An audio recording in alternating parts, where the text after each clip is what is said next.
Do not to others what you do not wish done to yourself, and wish for others too what you desire and long for yourself. This is the whole of Dharma, Hinduism, Mahabharata. Masters, give unto your servants that which is just and equal, knowing that ye also have a master in heaven. Christianity, the New Testament, Colossians. O ye who believe, stand out firmly for God as witnesses to fair dealing, and let not the hatred of others to you make you swerve to wrong and depart from justice. Be just, that is next to piety, and fear God, for God is well acquainted with all that ye do. If thou judge in equity between them, for God loveth those who judge in equity. Islam, the Quran.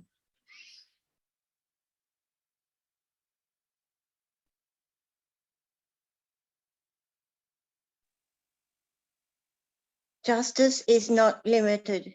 It is a universal quality. Its operation must be, carried out in all classes, from the highest to the lowest. Each man has been placed in a post of honor which he must not desert. A humble workman who commits an injustice is as much to blame as a renowned tyrant. Thus, we all have our choice between justice and injustice.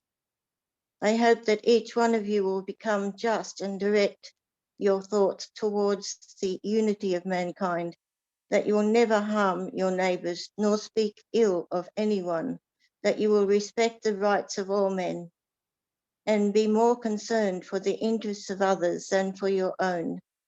Thus will you become torches of divine justice. Thus shall we rejoice in the sun of justice, which shines from the horizon of God. Abdul Baha, Paris Talks.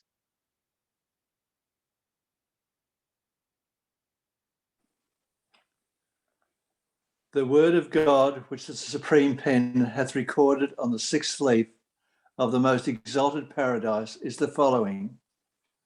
The light of men is justice. Quench it not with contrary winds of oppression and tyranny. The purpose of justice is the appearance of unity among men. The ocean of divine wisdom surgeth within this exalted word, while the books of the world cannot contain its inner significance. Baha'u'llah.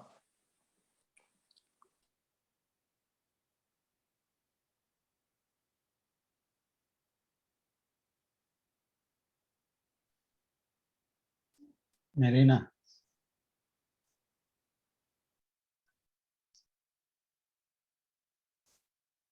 Sorry. As forgiveness is one of the attributes of the merciful one, so also is justice one of the attributes of the Lord. The tent of existence is upheld upon the pillar of justice and not upon forgiveness. So if at present the law of pardon were practiced in all countries, in a short time the world would be disordered and the foundations of human life would crumble. For example, if the governments of Europe had not withstood the notorious Attila, he would not have left a single living man. Abdul Baha.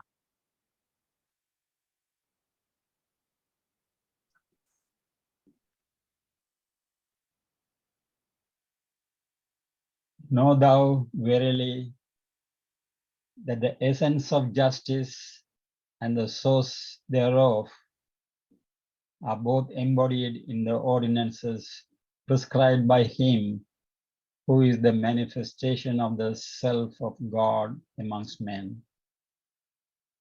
If ye be of them that recognize this truth, he doth verily incarnate the highest, the infallible standard of justice unto all creation.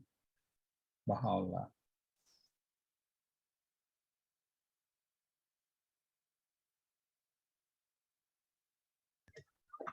Shall I try to share this song, Siva? Yes.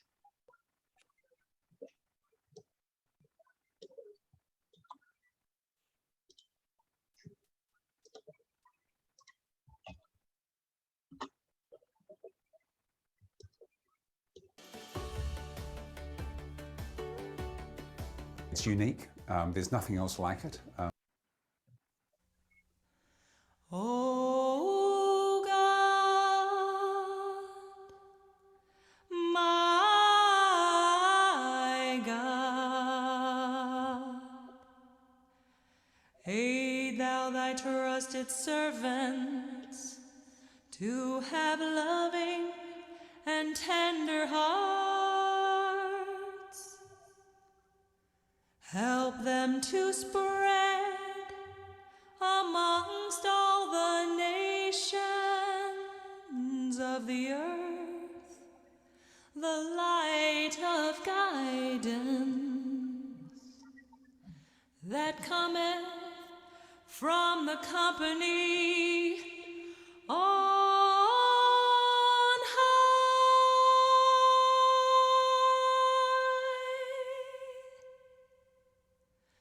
Verily, thou art the strong, the powerful, the mighty, the all-subduing,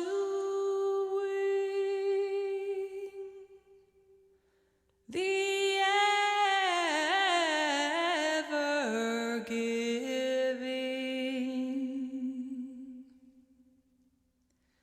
Verily,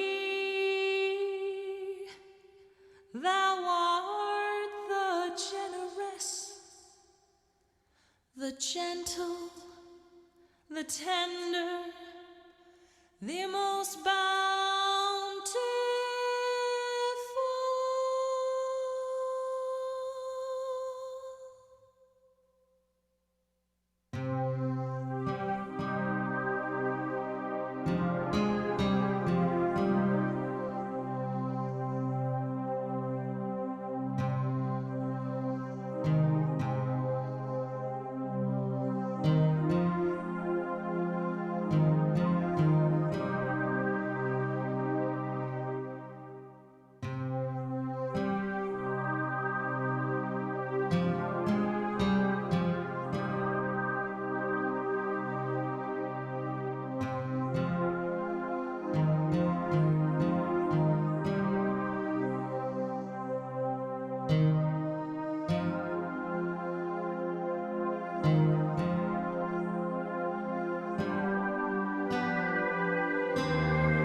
Good evening, everyone, and welcome to tonight's Interfaith program. I welcome all of you to tonight's program, and I also thank all our readers. And also I thank Perry for being so persistent and hardworking to make sure that this program every week goes on. It's a lot of work goes behind it, especially when you are traveling. Yeah. And tonight I'm very excited, and I'm very happy that Tracy is going to give a talk about Uluru's statement. And I know everyone knows Tracy is also someone who is always at the program. And she spent nearly 50 years of researching multi-faith ways of being and learning. I mean, I just would love Tracy to talk about herself a little bit. And I love the one that you were doing something with herbs. And is that the indigenous herbs? I mean, the things grows in Australia, or is that, did you study like no medical science, but also naturopath? So, you know, we had to study, you know, anatomy and everything, but also, but herbs, you know, just sort of many herbs, not just, not at that stage, I wasn't didn't really understand Aboriginal traditional medicine. You know, that's a real specialty even in Aboriginal culture, but it was more the herbs that have been used in Europe and America, and, you know, and nutrition and way of life and way of thinking about health, a holistic view. One day you should talk only about that, about your book. I'm going to the library and see whether I can find you, or ask them to have the book at the library. You have to, yeah. And please give your talk about Uluru's statement and what's happening to this. Okay, thank you. Well, you know, thank you for the opportunity to share about the Uluru Statement. I love the Uluru Statement. It really is a gift to our nation by First Nations people to help us mature as a nation. If we're living on this, in this continent, we are all living on Aboriginal land. It may have other titles on it. And believe me, they're not trying to kick anybody out. So don't let scaremongers tell you that. That's a lie. They're just projecting onto Aboriginal people what they would do.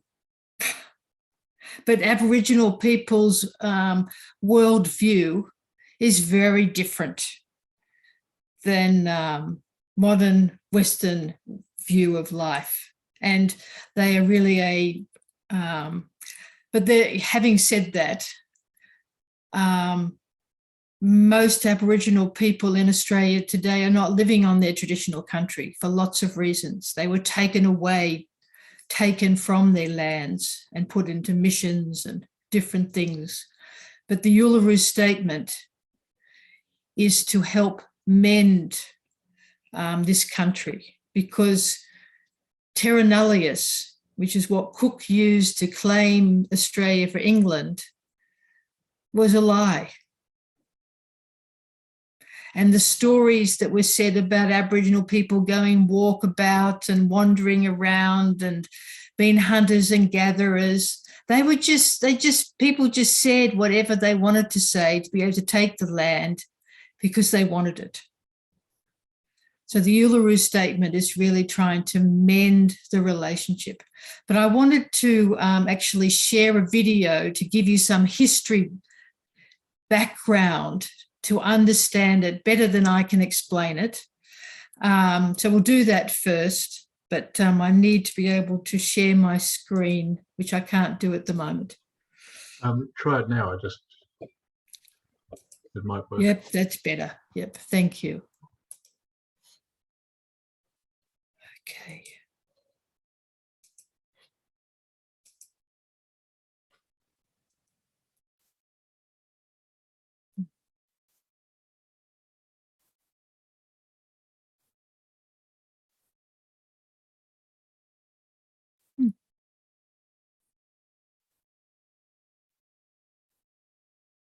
We're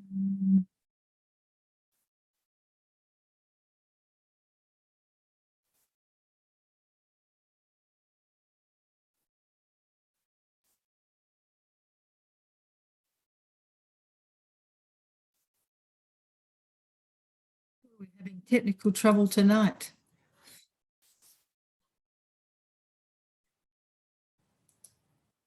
God is testing our resilience. Indeed. Hmm.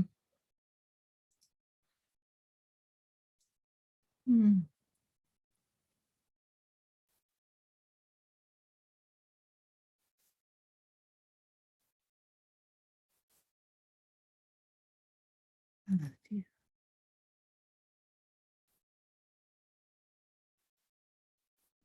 Can't you send your video to Actually, Colin? Yeah.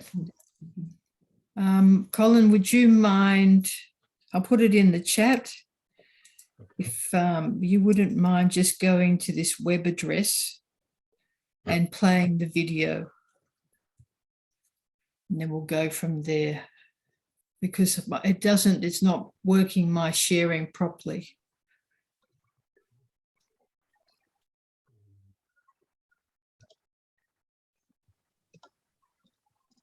If you have any children or grandchildren, they may have heard this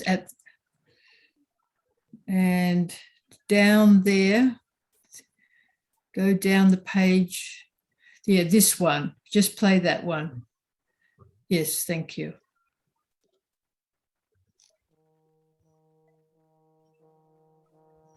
The Uluru Statement from the Heart is a message written to the Australian people from Indigenous Australians. It is the culmination of more than a decade's work and the largest deliberative process with Indigenous people on Australia's Constitution in our nation's history. 13 meetings were held across the country with a final national convention involving hundreds of delegates at our nation's physical and spiritual heart, Uluru. Almost 300 people put their signature to this historic statement. The senior boss ladies of Uluru then painted the dreamings of that place around the statement to express the ancient connection with our law and our land. The three themes of the statement are voice, treaty, and truth.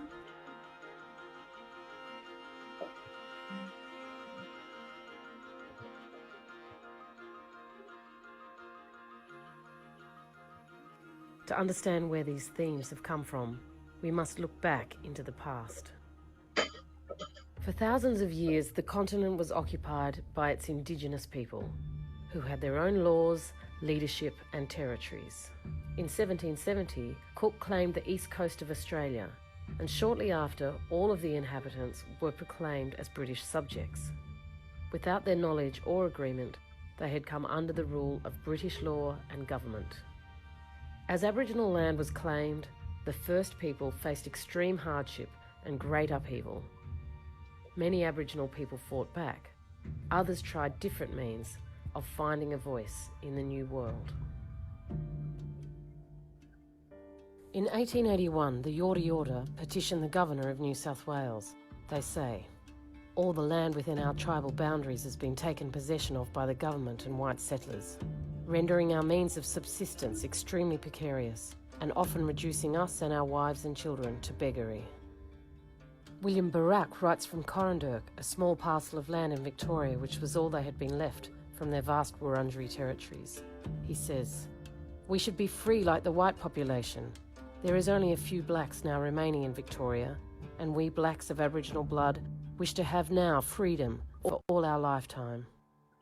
These are just a few of the many thousands of letters and petitions that fell on deaf ears.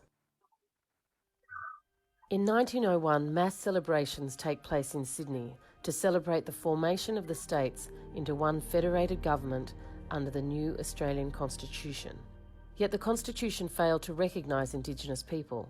It specifically excluded Indigenous people from being counted in the census. Further, it didn't allow the new Commonwealth government the power to make laws about Indigenous people. The First People are effectively locked out of a new Australian democracy, and 1 year later, a law is passed to ban all Aboriginal people from voting in federal elections.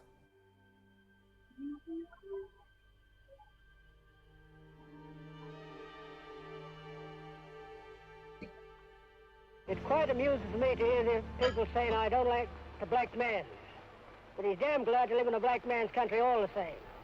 I am calling a corrobby of all the natives of New South Wales to send a petition to the King in an endeavour to improve our condition. All the black man wants is representation in federal parliament. He was not the only voice. In 1933, Yorta Yorta man William Cooper prepared a petition also calling for representation in Parliament. It took years to gather almost 200 signatures and was signed by our people from across the nation. It said, "The original occupants and we, their heirs and successors, should be adequately cared for. Our lands have been expropriated by Your Majesty's government. Legal status is denied to us by Your Majesty's government in the Commonwealth. Your petitioners therefore humbly pray that Your Majesty will intervene on our behalf and grant to our people representation in the federal parliament." The Victorian government decided that no good purpose would be had by sending it to the King. The petition was lost and the request left unanswered. By the 1960s, emancipation of black people was sweeping through Africa and America.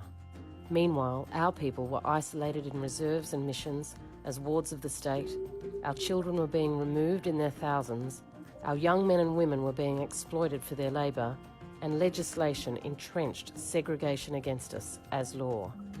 The demands of our people for rights to land, equality, and recognition as the First People, and a voice to government were building momentum.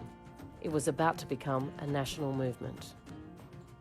The 1960s began with the formation of the Federal Council for the Advancement of Aboriginal and Torres Strait Islanders, FCATSI, which incorporated advancement groups in a number of states. Campaigns included equal wages, a referendum to change the Australian Constitution, and land rights. After a 10-year campaign to change the Constitution, involving people from all walks of life, the 1967 referendum was held. It was the most successful referendum in Australian history. Overwhelmingly, Australians voted for the Commonwealth to have the power to make laws for Indigenous people. Overwhelmingly, Australians voted for the Commonwealth to have the power to make laws for our people, doing away with racist legislation in the states. We were also to be counted in the national census. It was a moment of triumph and unity. In 1967 we were counted. Now we seek to be heard. So the Constitution now allows the government to make laws specifically about Indigenous people. And now we want the right to have a say about those laws, like the Native Title Act and other special Indigenous laws. The Voice would give advice from Indigenous people to Parliament, not a veto, not another chamber of Parliament, just advice from people who are affected by the laws that are made about them. It needs to be built into the Constitution, so it cannot be removed by the whim of government, only by the Australian people.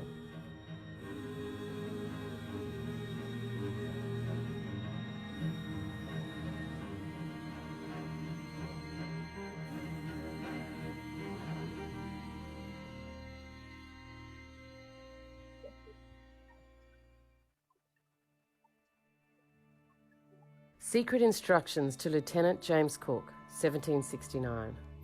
You are, with the consent of the natives, to take possession of convenient situations in the country in the name of the King of Great Britain. No such consent was sought or given. In 1835, John Batman thought he had negotiated the first treaty for access to over 2,000 hectares of land of the Kulin people. However, the governor proclaimed, "It has been represented to me that His Majesty's subjects have taken possession of vacant lands of the Crown under the pretence of a treaty with the Aboriginal natives. I notify all His Majesty's subjects that every such treaty and contract with the Aboriginal natives is void and of no effect against the rights of the Crown." In effect, what the governor said was that British law ruled, and to recognise Aboriginal people as landowners under their own law would undermine the rule and sovereignty of the Crown. For the next 150 years, this remained the status quo, despite significant opposition and protest. The word Makarrata was embraced in 1977 by the National Aboriginal Conference. A word from the Yolngu language, they explain that Makarrata makes it clear this is intended to be an agreement within Australia between Australians. The Yolngu concept of Makarrata captures the idea of two parties coming together after a struggle, healing the divisions of the past. It is about acknowledging that something has been done wrong and it needs to be made right. By 1988, the anniversary of 200 years of European occupation, known as the Bicentennial celebrations, the notion of a national treaty had gathered real momentum. People from across the country packed their bags to make the long journey to Sydney, with the Bicentennial rapidly approaching. In Tasmania, people fly the flag with pride, and in the streets of Sydney, 40,000 people gather, the largest protest since the Vietnam War. Hope is high that after 200 years, a treaty will be delivered that deals with our unfinished business. Galarrwuy Yunupingu presents the Barunga Statement to the then Prime Minister Bob Hawke. It says, "We, the traditional owners and occupiers of Australia, call on the Australian Government and people to recognise our rights to self-determination and self-management, including the freedom to pursue our own economic, social, religious and cultural development, to permanent control and enjoyment of our ancestral lands, to respect for and promotion of our Aboriginal identity, including the cultural, linguistic, religious and historical aspects, and including the right to be educated in our own languages and in our own culture and history. We call on the Commonwealth to pass laws providing a national elected Aboriginal and Islander organisation to oversee Aboriginal and Islander affairs, a national system of land rights, and we call on the Commonwealth Parliament to negotiate with us a treaty recognising our prior ownership, continued occupation and sovereignty, and affirming our human rights and freedom." Hawke makes a promise to negotiate a treaty by 1990. Instead, he creates a reconciliation process to conclude within 10 years. 25 years later, there has been no conclusion to reconciliation. In his last act as Prime Minister, he hangs the Barunga Statement in Parliament House and weeps with regret. After a 10-year legal process, in 1992, the High Court overturns the historical injustice that Aboriginal and Torres Strait Islanders had no rights to land. The Mabo case concludes that Indigenous peoples' title to land existed before Cook and continues to this day. It is a watershed moment. Whilst Mabo dealt with issues around land, it did not deal with other issues of social justice and relationships. In the year 2000, hundreds of thousands of Australians walk across the bridge in the name of reconciliation. After a 10-year process, the Australian Declaration of Reconciliation is presented to the then Prime Minister John Howard with great ceremony at the Sydney Opera House. It proposes that each government and parliament recognise that this land and its waters were settled as colonies without treaty or consent, and that to advance reconciliation, it would be most desirable if there were agreements or treaties through which unresolved issues of reconciliation can be resolved. Howard rejects the statement and the structural reform it proposes. Similar countries to Australia, like the US, Canada and New Zealand, all have treaties with their Indigenous people. Australia remains the exception. 2020 marks the 200th anniversary of Cook's possession of the continent. The Cook anniversary and the Uluru Statement provide the nation an opportunity to consider the future relationships of the nation with its Indigenous people, and if Makarrata is possible.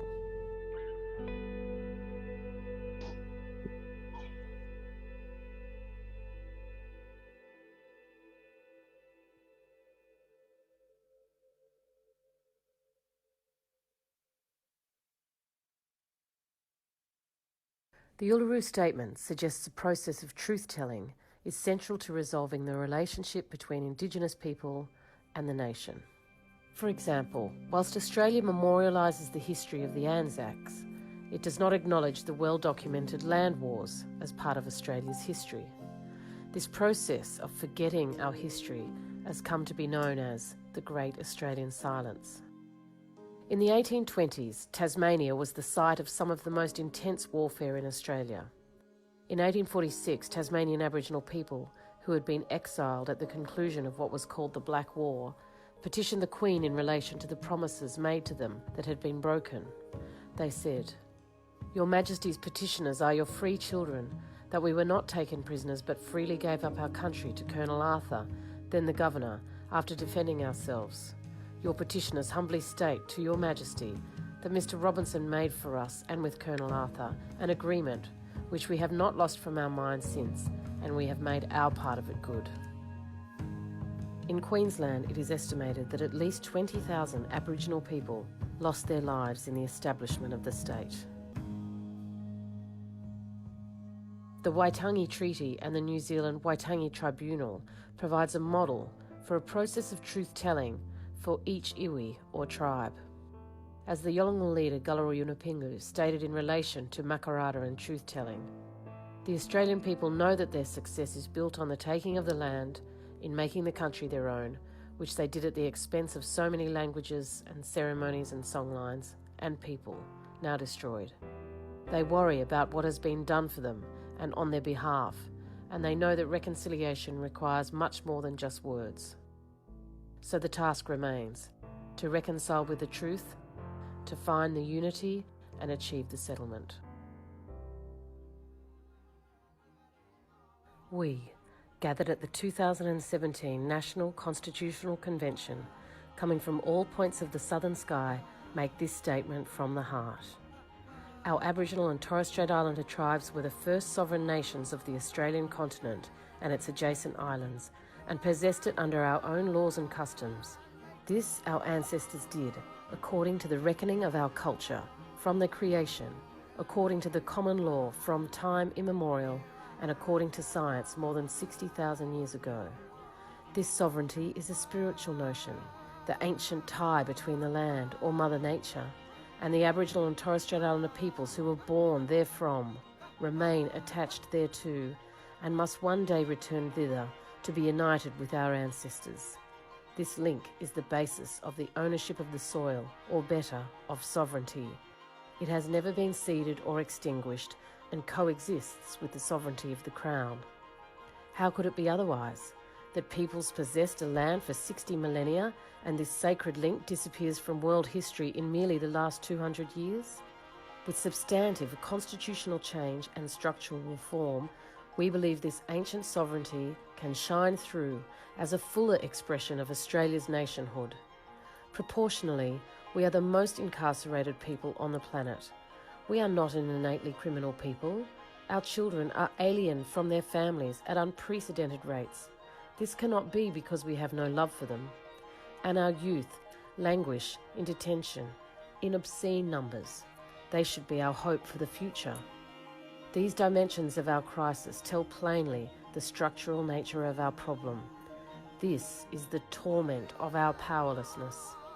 We seek constitutional reforms to empower our people and take a rightful place in our own country. When we have power over our destiny, our children will flourish. They will walk in two worlds and their culture will be a gift to their country. We call for the establishment of a First Nations voice enshrined in the Constitution. Makarrata is the culmination of our agenda, the coming together after a struggle. It captures our aspirations for a fair and truthful relationship with the people of Australia and a better future for our children based on justice and self-determination.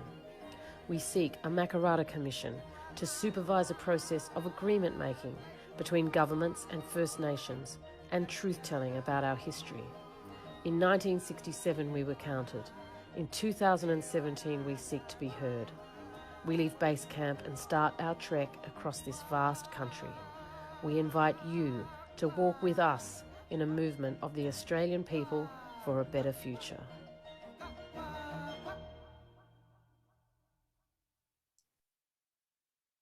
Thank you, Colin.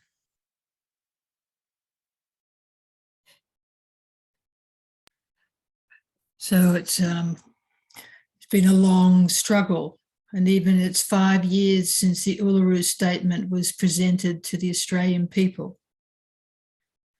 And I don't know if any of you have seen the ads that are now happening to support a referendum to put a voice to Parliament in the Constitution.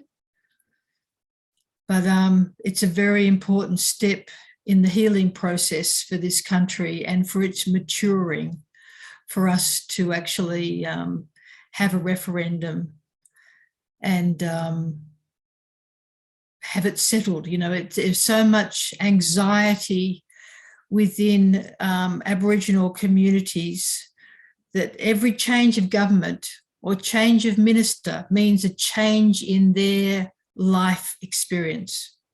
I mean, we experience it a little bit when the government changes, there's some new laws or something, but in Aboriginal affairs, there's been so much turmoil and change and uncertainty, and they want to get it out of the political cycle by having it in the Constitution. 1967, it was passed that laws could be made for Aboriginal people. But now they're saying, well, we need to have a say in those laws and policies. People need to listen on the ground up. So it's really that cry for justice. The land has a memory.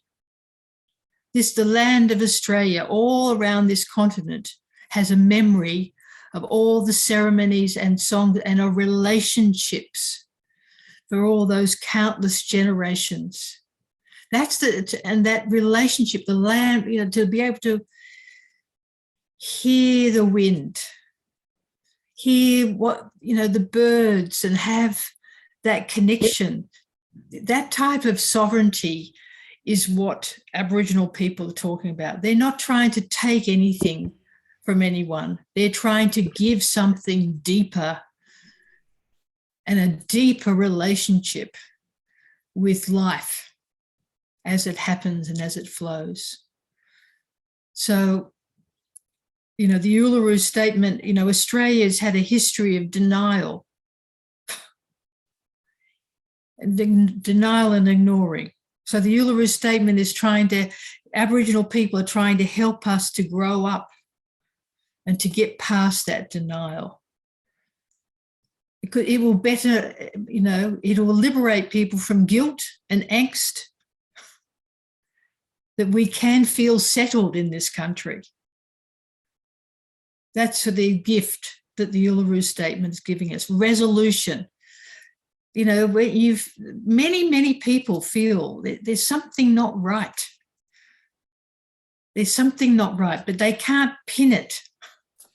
But it's because we haven't had that right relationship with the first inhabitants and the history of this land. In Europe, especially the northern part of Europe, there's, been a history of warfare all the time.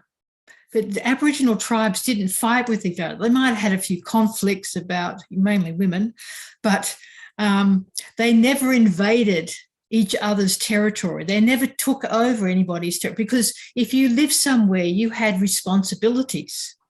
So you couldn't take over somewhere unless you were going to take responsibility for all the people and taking care of the animals and plant life and everything. And they never did it. They had that, law. So it's that sort of, it was a peaceful land. So it's returning to that, it was multicultural before even, people started talking about it in the 1970s. We have a social experiment in this country. The world lives in Australia now. But that was, there's a certain template here because of the Aboriginal tribes and nations were living together peacefully. And, it's sort of resolving all the things that disturb that is what the Uluru Statement is about. But anyway, I think it'd be a good time to sort of open it up to if anyone has any comments or questions, or have you heard much about the statement before? Have you heard about the referendum? You know, anything and everything, you know, to sort of talk about it. Thank you very much, Tracy, for this informative, Uluru's statement. I needed myself to learn more about it. You know, I love the land, and it's a beautiful land with beautiful birds and, you know, everything. When you walk in the bushes, you just love the nature. Nature is very, very spiritual and peaceful. And we would like some questions. It's already lots of questions. I let Ali to ask his question. Thank you, Tracy. Thank you, Zora. Very nice video. First time I'm watching this video and hearing about it.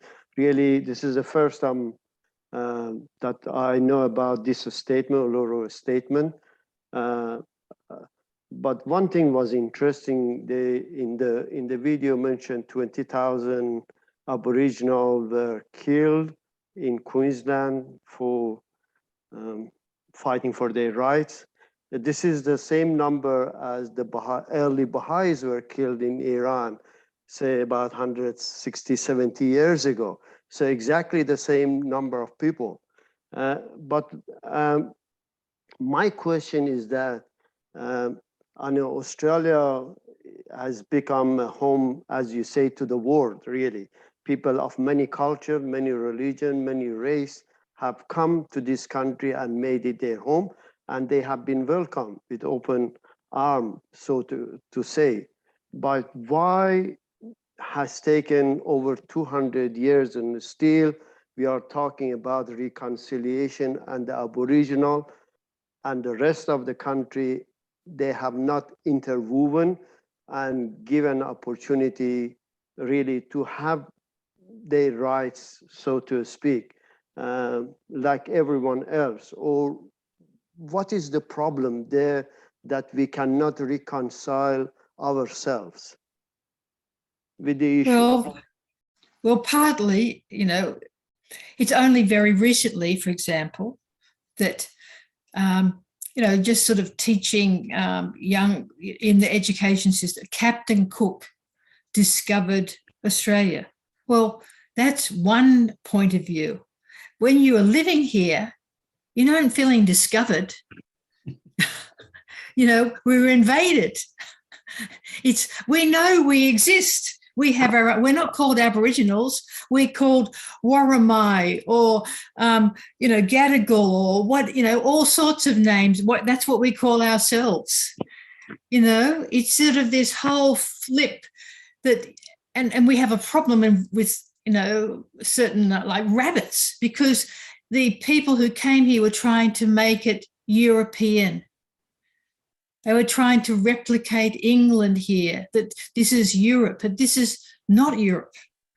It's Australia. And there were people and there were ways of living here and rich wisdom and an understanding of how to do agriculture, how to look after the, you know, the animal life and the waters and the sky and the land from thousands of years of accumulated knowledge. You know, the Dreamtime stories are not just sort of, you know, some myths. They're actually practical life lessons on how to live in a particular part of the country. But that wisdom was not respected. If you read some of the early explorers, European explorers, they came across a land and they thought, oh, it's like an English meadow. Well, Aboriginal people have worked hard to make the soil like that, but they thought, oh, you've given us such a great gift, God. It just took, even though the Bible said, thou shalt not steal, thou shalt not covet thy neighbour's things, thou shalt not kill. You know, they just thought it was for them. It was just, and that denial of the truth has been going on for 250 years. That's our shame. It's silence. And then, oh, you know, why are they so angry? Or why are they this? Or why are they, you know, it was deliberate efforts. So it's complicated. Yeah, but I know that 1967 gave the opportunity to Aboriginal people to vote, and then the white policy was removed back, I don't know, early 70s or whenever it was. So Yes. that's why people of many races were welcome here, beside the white European. So from Asia, from Europe, from wherever, really, the color didn't matter anymore for people to come to this country and call it home. So still, why after that white policy removed, but still we have got really this problem with recognizing Aboriginal in the Constitution. Why is still sticking to it, or the government is sticking to their gun, and they don't want to go to that much further, really, to recognize? Well, it's... I don't know. I know, as you said, it is very complicated. It's complicated. Politics is very complicated. Politics, Yes. Unfortunately, yes. And that's why Baha'u'llah said, don't participate in partisan politics, because there is no unity. There is no recognition of the people who have got a different voice, really. Yeah. In that. Even so we're not, with the Uluru statement, we're not playing politics. You know, we want all politicians and, you know, to become involved. But on the other hand, you have to call out racism. And there is racism in this country. Some things may have changed, but there's still a lot of denial happening. Anyway, Siva? Yeah, I was just trying to comment on Alice. Even those, you know, I mean, in the 70s, the white supremacy was removed, and people from all parts of the world were allowed to come. And whoever who came also had this some sort of racial prejudice. So there's a lot of education that has to be done, and I believe we as Baha'is trying to bring unity among mankind, we have a role to play. This recent statement from the Universal House of Justice, that particular paragraph, paragraph number 4 of 30th December 2021 letter of the Universal House of Justice. And that's why I asked Tracy, if you can be there on Saturday afternoon at the conference, you can make an impact, because that particular paragraph, if I can share that, because I think I brought this last time also, because it's very dear to my heart, and it is for the whole world to bring a community that is built together.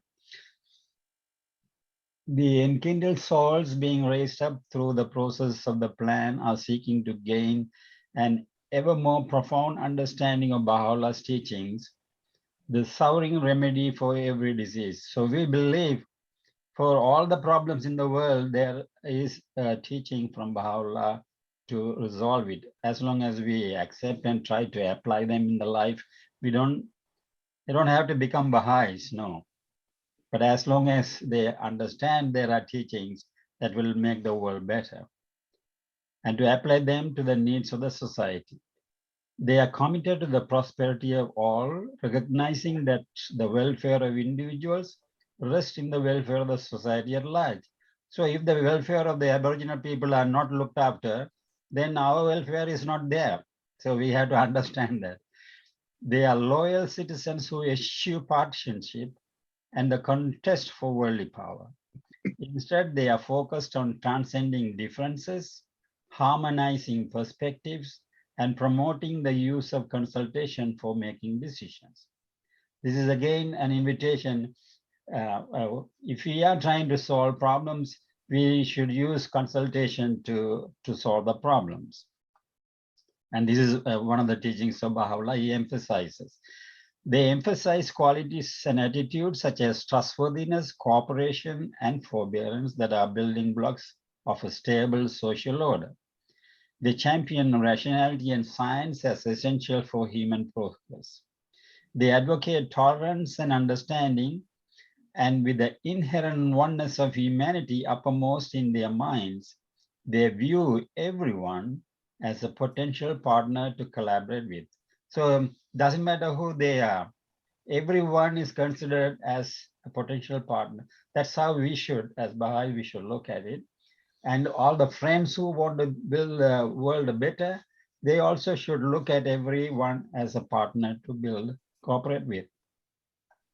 They strive to foster fellow feeling, even among groups who may traditionally have been hostile to one another.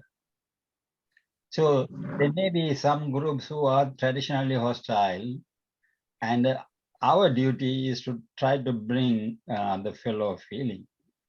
They are conscious how the forces of materialism are at work around them, and their eyes are wide open to the many injustices that persist in the world.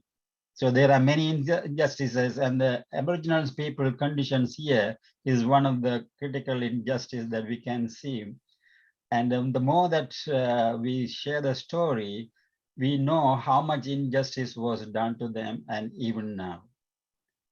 Yet they are equally clear-sighted about the creative power of unity and humanity's capacity for altruism.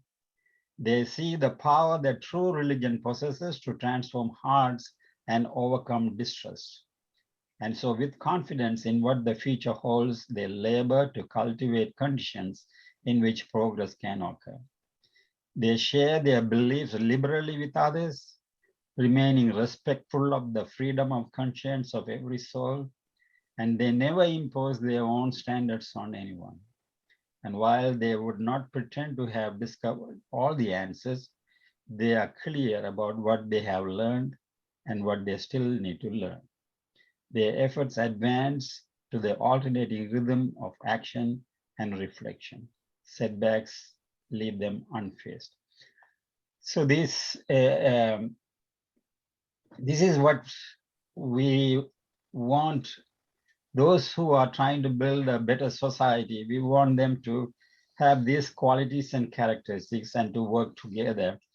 And there is, for us, we had to, I had to practice these things, and I had to share with everyone who wants to build a better world. So when we look at the indigenous people, there is a role for us to share their stories, to learn, first of all, their stories, and to share their stories with others, and to make people understand the injustice that is being heaped on them. There are many other injustices. I mean, this is not the only one in the world, but we have a role to play. But what I was going to say from your video is that I never heard about the Barunga statement, and it was very touching to hear that the former Prime Minister, when he was leaving the office, he hung it up and he was weeping. I never, probably it would have been in the news, maybe it went off. But it shows that there are individuals, politicians or otherwise, who in their heart, they feel that there is injustice and it should be rectified. But the transformation of the hearts of the majority of the grassroots, if it works, then there will be no option but to give the rights of their people.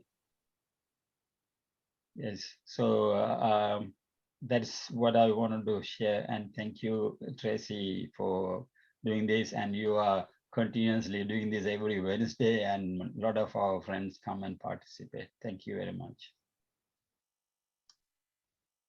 Colin, would you like to ask you, please?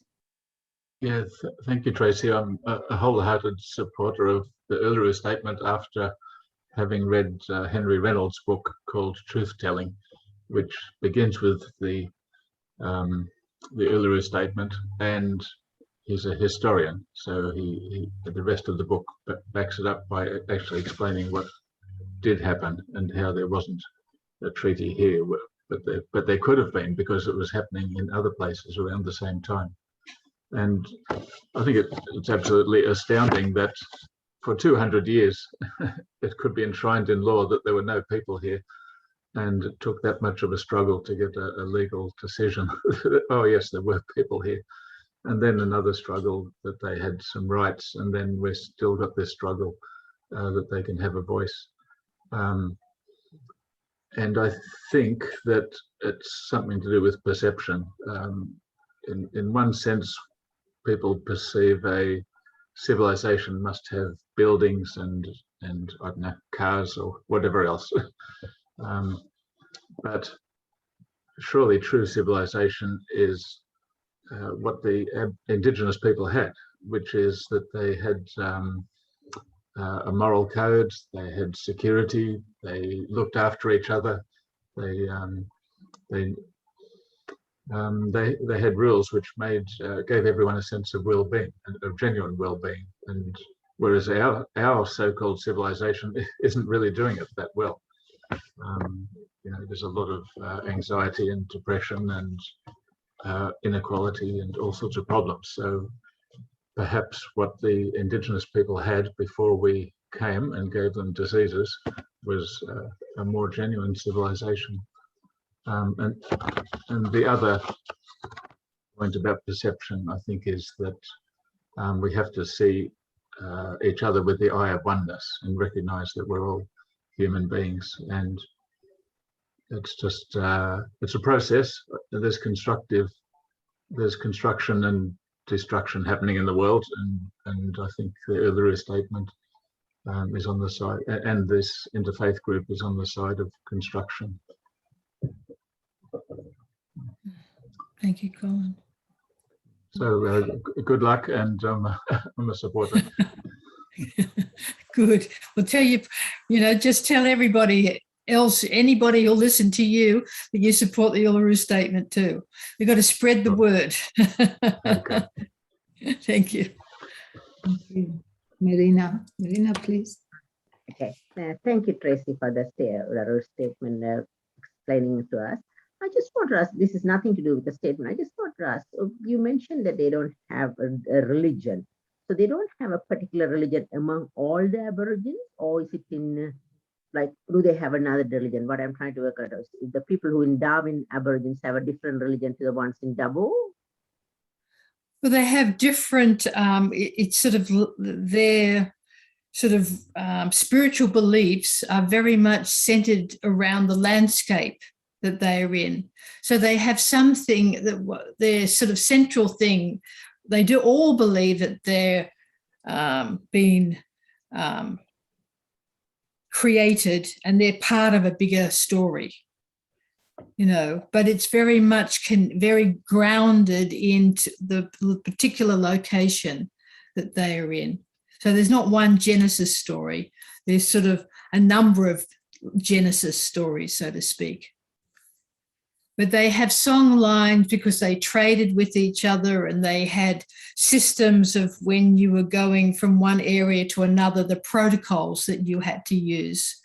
And when one people, there was abundance of the bunda nut, it was, then big gatherings would happen, and they would share stories and ceremonies. But with that sort of the relationship with the land and the water and the mutual reciprocity was a common theme. So there's these common themes and worldviews, but then it becomes very particular based on their particular location. Thanks. Mm. Mm. Thank But you. so much has been lost, unfortunately. So many languages have been lost. I mean, we had one speaker that used to come every week, you know, that by the time a kid was 10 years old, they would know the name of all the animals and plants in their area, all the stars, all the plants, all the animals, and the seasons and the cycles. If you watch out for this happening, then that means you could fish, you know, a certain type of fish, all the interconnections between things. They knew it all at such a young age because they had practical knowledge from being with each other. And then, you know, there'd be gatherings each evening to sort of have more education. It was an educational civilization.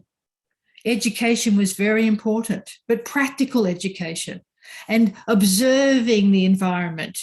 It was very, you know, I mean, science is supposed to be about objective observation and accumulation of a knowledge from that observation. Well, they were very scientific in how they approached the environment, you know, but we've lost a lot. But there's some regaining, you know, and sometimes it's through dreams or inspirations that people recall something, or the fragments of things that were recorded stimulates the refining of language or of knowledge. There was a lot of knowledge here of the plants and the medicinal as well as the food aspects. You know, there's plants in Australia that could solve the antibiotic problem that the world has, for example. You know, there's all sorts of knowledge here that if it had been respected, we'd all be in a better place. And that's the thing about the Uluru Statement too, that they're trying to give something to everyone, you know, to give that knowledge to become shining through into the modern world. They don't hate technology, but they think that there's deeper things than just technological development. But I feel that the main, maybe not the main, but I don't know much, but maybe one of the reasons that they lost is because of the not written language, because maybe they have some paintings on the caves or somewhere, but and bark paintings and message sticks. But it was lost. Many were lost because they weren't allowed to speak the language. They'd be beaten. Their children would be taken if they spoke language. It was a purposeful thing to stop them being able to have their language. It was actually ruthlessly denied them. Purposely, like. Yeah, it was very cruel, many things. Thank you. Robert, would you like to ask a question? No, just make a comment. William Cooper was a very interesting man. The Jewish population respect him very highly, because when the German government started destroying all the Jewish properties in Germany in the Crystal Night in 1938, William Cooper and a group of Aboriginals walked from Footscray to the German consulate to protest about the treatment of the Jews. And as a result of that, about 3 or 4 years ago, an Israeli composer wrote a cantata about William Cooper, which was very, very interesting. And like Tracy was talking about food earlier, the early settlers would see the Aboriginals washing their fruit and vegetables in the water, but the white people died because what they hadn't realised was the Aboriginals would leave it in the water for 24 hours, 48 hours, so that all the poisons be washed out of the fruit and veggies. So, you know, but they just said, oh, the Aboriginals are washing their fruit and veggies, but they all died. Yes. So much knowledge. I love knowledge which comes from the nature, like by experience rather than written things. But thank you, Robert. And Angela?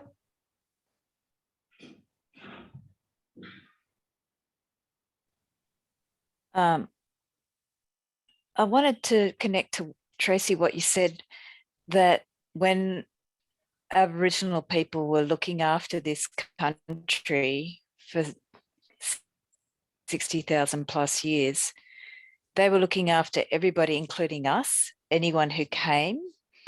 And going back to what Ali was saying before, why is there this difficulty to reconcile? For me, my parents were immigrants in 1950, 1960. And I think immigrants, if you think about the last 200 years, it's mostly immigrants. They're so fixated on survival. And those first settlers, like Robert was saying, they were dying because they weren't able to actually, maybe after the long boat voyage, disoriented. Australia is so alien to their Northern European culture and land, and they weren't able to actually just realize for their own fear of survival the giant, enormous gift that was there. But it really touched me, Tracy, when you said that all immigrants, when they come, even us, my parents, me, we are considered someone for the Aboriginal people to take care of. And that's been a calling for me recently, to really just acknowledge that this country was looked after for 60,000 years, and that it even embraced my parents who came from Europe after World War II with nothing. It embraced them. My parents' generation all love Australia because of World War II. They had nothing and they came here, and every immigrant that you hear from Southern Europe says, oh, what a beautiful country, because it gave them everything. And so I've got that heritage from my parents, but there was also a lot of survival because they left their home. And I think that's the thing that's stopping us now. It's just this thing of a country of immigrants based on survival. Plus, when Aboriginal people maybe offered the hand of peace during the Uluru Statement, when people they were pleading to the Queen, please, we beseech you, please come, and we are your subjects. Please respect that we want what you promised to us. And she's just ignoring their requests, or it doesn't even get past Victorian government. It doesn't even reach. Like that dismissive quality, I think that's the part of Australian culture that I find is still in operation today. I think it's just been a part of a cultural habit that came from fear of survival from our first settlers, and then even the waves and waves of immigrants. So yeah, it's just coming through me now that to really just, instead of seeing Aboriginal people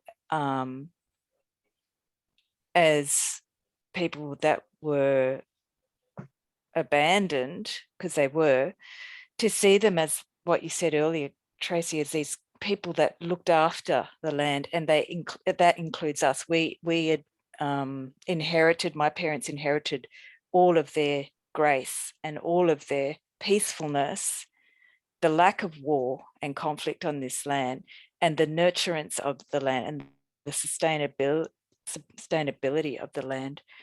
And there's that brilliant researcher, I forgot his Dark Emu writer, who's now re-explaining to a lot of the environmentalists in Australia that actually there was agriculture here, there was cultivation, there was quite a sophisticated civilization here. It's just that the conflict between the European way of seeing and their survival, in my opinion, their survival threat, just so wanted to wipe out this potential threat that they saw as the landowners. And I still feel that that's why, Ali, that the government doesn't want to say sorry. In 2000, it was John Howard couldn't say sorry, because I think they think if they take it as a political step, then it means there's law cases that come. Then it means legislation has to be done. Instead of the Uluru Statement of the Heart, it's to me, it's much more like the interfaith group. It's about a sharing of a grand gift of this culture, and seeing that culture as our heritage, and embracing it as a collective heritage, because my parents weren't born here, but it's my heritage. So I'm so lucky because I get that by being born here, I get that heritage, and to elevate it up like that. And just the last thing I wanted to share, when I was in New York, I connected to Mexicans in New York that dance their indigenous dances, and their indigenous dances are ancient. They come from Aztec time, and even if you go back before the Aztec time, the Olmec and ancient traditions come through to the Aztec dances that my friends were dancing. And they told me that in Mexico, there's some indigenous tribes, those dances and that folklore is actually taught at university level. So it showed to me that a colonial power can come in, invade, oppress a culture, but then it can actually say, actually, that's the culture of this land. We have to recognize it as a sophisticated. And I think part of the truth telling is actually going back now and saying, actually, there is a sophisticated culture. Some of it's destroyed. Let's start to actually recognize it. And archaeologists are slowly doing that. The Dark Emu writer, he's done that for environmentalists, but it's really to me, it's the onus of our academic institutions to really start to establish that as part of curriculum, and then maybe that can be brought into the school level. But I saw that in Mexico with my friends who were not rich. Some of them were artists who came from, they were not so well educated, but they all knew that folkloric dance and art forms were part of the academic system, and were researched, were performed, were visually recognized, were honored. And so our culture here could be, in my opinion, brought back to the given that sort of recognition, and then slowly start to go through the education system. Yes, and they're all very important points, Angela, because that's one of the Aboriginal people was sort of saying, history in Australia didn't start when Cook came here. It's been going on for thousands of years, and that's your heritage now. If you're living here, embrace it. It will be a gift to you. It will be a benefit. If you can actually have a closer relationship with nature here, you will benefit. If you embrace that knowledge, the medicines and much knowledge that's been accumulated here, you will benefit. It will not be a hindrance to you. It's the same way when we have the interfaith, when we learn from somebody else's viewpoint, our faith isn't diminished, it's increased, because now we have an extra piece of the puzzle, so we can have a richer prayer life, or a richer, experience with something. Our life is expanded. It's not shrunk when we get more knowledge. So, yeah. Thank you so much, Tracy. Nisha, you have a question? Thank you, Angela, also. Angela, beautiful. Hi, Tracy. Thanks for sharing your your wisdom on this topic. Actually, I have great interest in studying or knowing about Native people. I mean, I lived in I'm Malaysian, and I've lived in Malaysia most of my life. And even in Malaysia, we have issues with the Native people. Probably not to the extent of what the Indigenous people here in Australia go through, but I can connect with that social issue that has been plaguing even being a Malaysian. But as for the Indigenous people, in regards to the Indigenous people in Australia, how much of the history is being taught in schools here in Australia about about the existence, or this long existence of the Indigenous people, and how they are connected to the land? Because essentially what I understand is the Indigenous people are very connected to their land. The land is basically their very pulse of life, basically. So how much of this is being taught in school? How much do the young people, the grassroots of future Australia, understand about their own history, understand about the fact that, you know, they are not just, you know, Australians as in a neo-European Australians, but the history goes beyond that? It's starting, you know, in the last 5 years, it's sort of started more. And they, you know, we have NAIDOC Week, which is National Aboriginal and Torres Strait Islander Week, and we have Reconciliation Week. So there's, you know, more storytelling and more bringing in the elders, the aunts and uncles. But there just needs to be a lot more sort of happening. And yeah, it's a, you know, it's much better than what it used to be, but it needs to, you know, be expanded. And to, but, you know, I went to there was the Reconciliation Convention not so long ago. And some of the preschools were talking about the programs that they're introducing, and they're partnering with some of the local communities, Aboriginal communities, and getting the aunts and uncles to come in and teaching them about country and about, you know, the plants that grow there, or just, you know, to understand the relationship and the respect that should be with the life and between each other. And, you know, I mean, that's another wonderful aspect of their culture, to really, you know, acknowledge each person or each, you know, not just each other, but, you know, non-Aboriginal people too, who are doing things, you know, they're trying to teach that to the young people, and how there was a little bit of resistance, and they're trying to teach them some language. So the young little kids are very excited to be able to know something that their parents don't know. And so the parents are happy to see that the kids are happy. And sometimes, and then they'd have a community day, and the parents and grandparents would come along, and they'd invite the uncles and aunts, you know, from the local Aboriginal elders, and they'd have a wonderful, you know, healing time. And going down the street, someone's, oh, there's Uncle, you know, and there'd be this familiarity, you know, or there's the aunt that's been coming to my school, rather than that, oh, there's an Aboriginal person, which used to be in the past this sort of prejudice or fear or just ignorance. You know, there's this closeness and familiarity that, oh, they come to our place and we all have a good experience together. School's better when the uncles and aunts come. Yeah.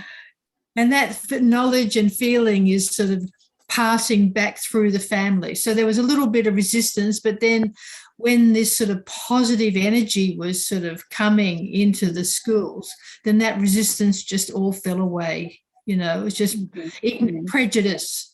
Once there can be, you know, once people can have more and more experience with those who are really seeped in their culture, and they realize how generous it is, how embracing it is, the prejudices and the barriers sort of can break down. So it is happening, but it needs to happen more. And then, you know, some of the older generations need to open up a bit more. Yeah. And are the younger Indigenous generation openly embracing the fact that they're Indigenous? Do they more and more, especially in like urban areas and urban metropolitan areas? Yeah, there is more of that actually, and because the richness and the sort of extended family. I mean, for the young people, it's not easy being going between the two worlds, because there is quite a different world view between the spiritual and the more materialistic. But you know, it's just growing up in the modern world is not easy for anybody. But those who actually can have the experience with that they can have an experience with the cultural benefit of building those relationships with nature. It really helps to be able to claim it. And there is in the young people, they are feeling a certain pride that, we've survived. We're coming to thriving again. We've survived. The English were convinced we were going to die out. We haven't died out. They tried to take away our language and culture. They didn't succeed. We're claiming it back. They're doing their, they wouldn't let them wear possum skins. That's one of the reasons why they got sick, because they used to wear possum skins to keep them warm. They gave them these thin blankets and wondered why they died of flu, But they're, restoring some of the, traditional things of weaving and possum skin carving and different, cultural practices. And there is a sense of pride in that coming, being restored. That, yes, I have First Nation ancestry, I'm a proud member of this clan, or, so that's good. And there's more and more movies and books being written, which really brings up the culture too. And there is a growing sense of pride being restored. There was a time period where people really hid the fact that they were Aboriginal. One, they were afraid they were going to lose their children or they wouldn't be employed. Even when they came back from World War I, they gave soldiers land, but they wouldn't give it to Aboriginal people. They didn't mind them going into the battlefield, but they wouldn't give them land when they came back. They wouldn't even recognise that they'd, served Australia, that had been oppressing them.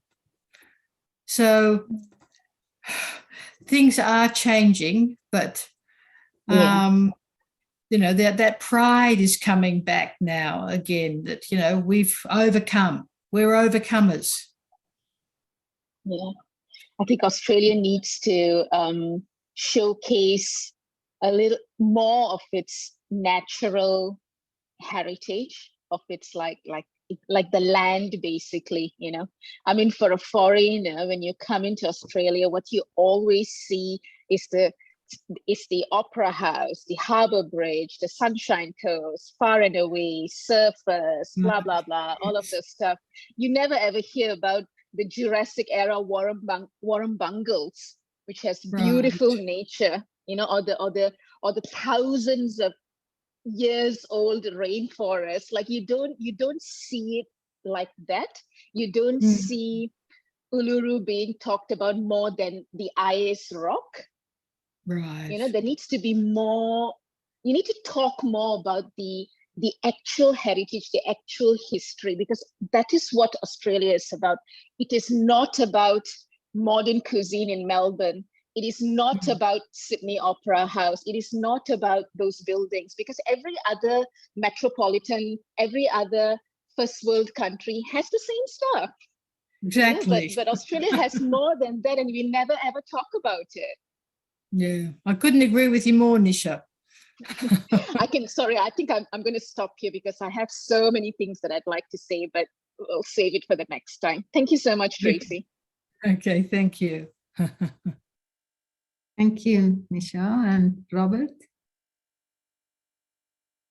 Interesting. I used to live on the Central Coast of New South Wales, which is covered in Aboriginal sites and everything else. And I've even visited a cave paintings on the Central Coast, which weren't accessible to anybody. Years ago, the local elders used to take women and men on separate trips, and the women would go to where the women would go in the Aboriginal community, and the men would do the same. And it'd be interesting if they still do the same now. And another interesting thing, on the road to my house of worship, part of Motorvale Road is very narrow, and they were supposed to widen that about 40 years ago. And the reason they didn't widen it is because they found a major Aboriginal site. And that's why the Madavar Road has never been widened in this particular stretch. I think it's around, we call it Tumbledown Dick on the Madavar Road, because there's a major artifacts there. So just a thought there, but as I say, that the elders used to visit the Yurumba Baha'i school and show the Baha'is around the area there. But as I said, elders in different parts used to take people out for a weekend and show them the various sites. So, and one of the elders was Anne Smith. She's probably very old. She used to take the trips out for the women out on the Central Coast. Right. So, very good. Hopefully. Thank you for sharing. Yes.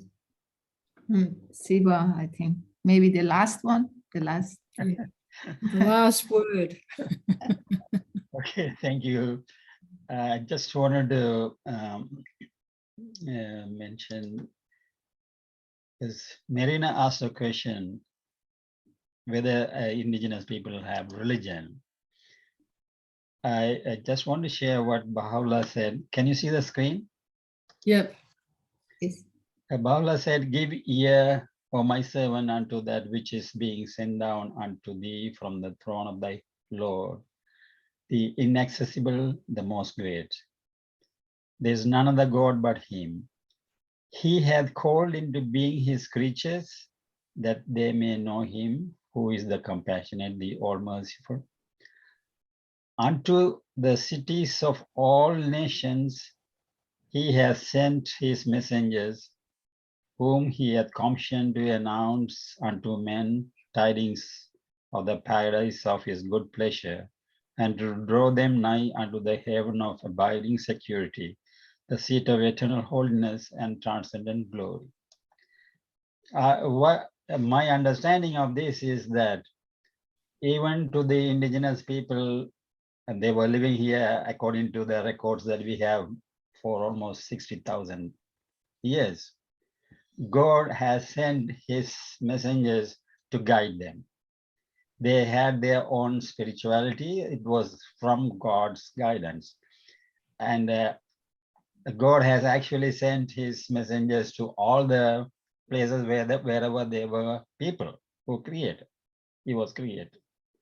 So they had their spirituality, but this was all superseded by the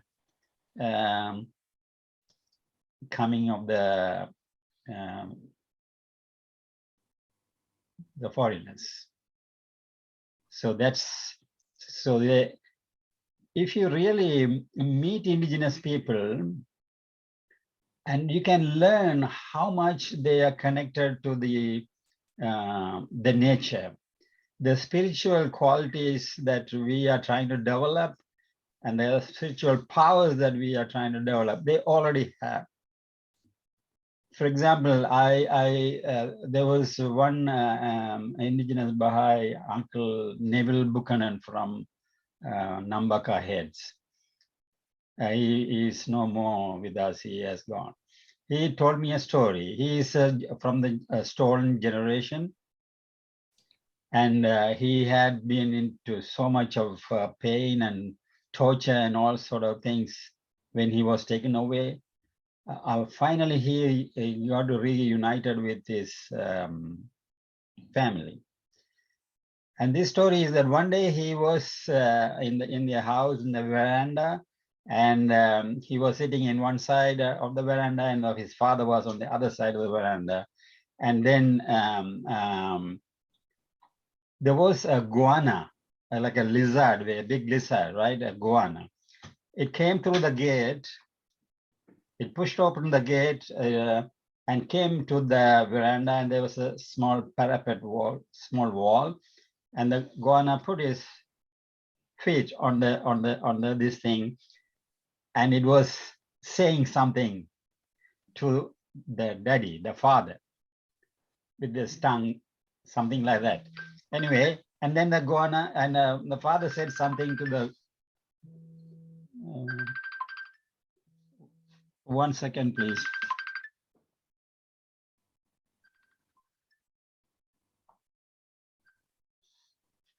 Yeah, and then it went away, and then uncle asked his father, what did the iguana say? He said that my time is finished. It's time for me to go. That's what the iguana said. And after 2 days, his father passed away. After 2 days, he passed away. And there are many stories. Sally Morgan, she was a professor in Western Australia. She wrote the book, My Place. And it was for year 12 students. When my daughter was doing HSC, it was a book for them to read. And so I read it. If you read that book, there are many, many such stories where how they can communicate with other people in a spiritual way, with the people as well as with the nature. So how did these qualities came about if they were not guided by the spirit? So they had their spirituality. That's one thing I wanted to share. And also I put 2 things on the chat. One, if you really want to know where you are, which Aboriginal land you are, there's an interactive map. You can click and see who are the people and what language they were talking. Right, so that when we are talking to people, say, I'm in Wangals. Now, at the moment, I'm in London, but my place, it's my Wangal people. They are the people of that land. So we can always find out, and then we can talk to people and say, this is this people's land that I'm living. And also the other one is that there's an app they have developed to learn the Aboriginal language. Not many, there are few that they have developed an app. But that is also, I put it on the chat. So there are many things for us to be aware of and to share with others.